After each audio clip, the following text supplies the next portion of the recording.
सबसे पहले अपने इंट्रो दीजिए प्लीज़। मेरा नाम महेश मानकर है and I am the group CEO of मानकर group.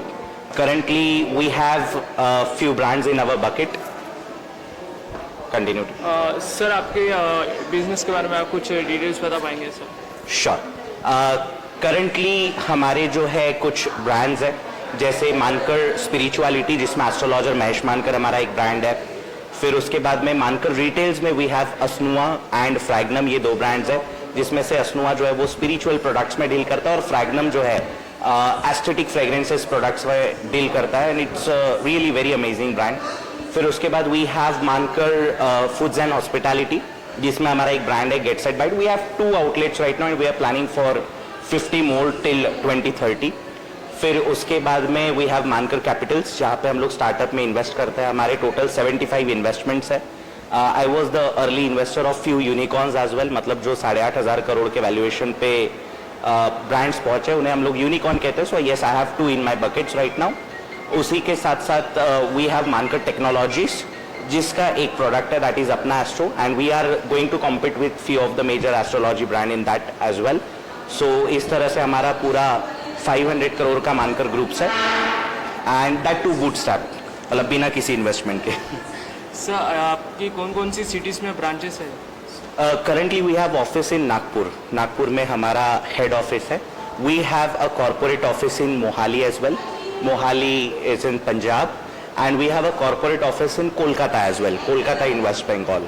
So we are planning for Delhi office as well, Hyderabad as well and Mumbai as well in future. आपके बिजनेस में हमारा हेड ऑफिस है। We have a corporate office in Mohali as well. Mohali is in Punjab and we have a corporate office in Kolkata as well, Kolkata in West Bengal.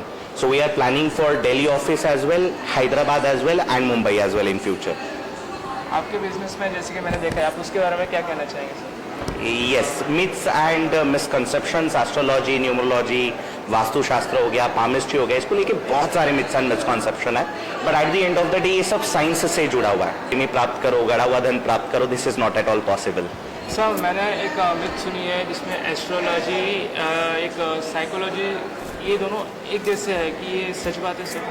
C psychology नहीं बोल सकते हम लोग, but at the end of the day क्या होता है, हमें पता चल जाता है एक कुंडली देख के कि ये व्यक्ति कहाँ पे गलत हो सकता है, बराबर, और वो व्यक्ति बराबर वहाँ पे गलत हो जाता है। जैसे फॉर एग्जांपल अगर हम लोग किसी बिजनेस पर्सन की कुंडली को एनालाइज करें और हमें पता चल जाता है कि अगर उसका 11th हाउस अच्छा है और 12th हाउस खराब है, इसका मतलब एक्सपेंसेस और लॉसेस में उसको बड़ी दिक्कतें जाती है।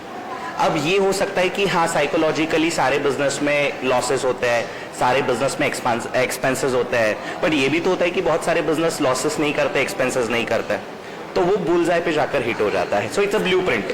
मैम सर जैसे अभी 2026 चल रही है, इट्स लाइक मॉडर्न चालू है। ओके, तो इसमें भी आप कुंडली वगैरह में के बारे में कुछ कह सकेंगे?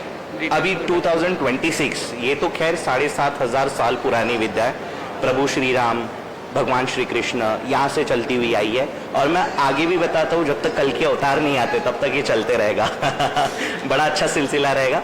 बस याद रखना कि ये ऐसे मैजिक, जादू टोना, वशीकरण जैसी कोई चीज़ें नहीं होती और इस ट्रैप में हमें पढ़ना भी नहीं चाहिए। Thank you so much sir. National web media की तरफ से आपको खूब खूब शुभकामनाएं sir. Thank you so much, thank you so much.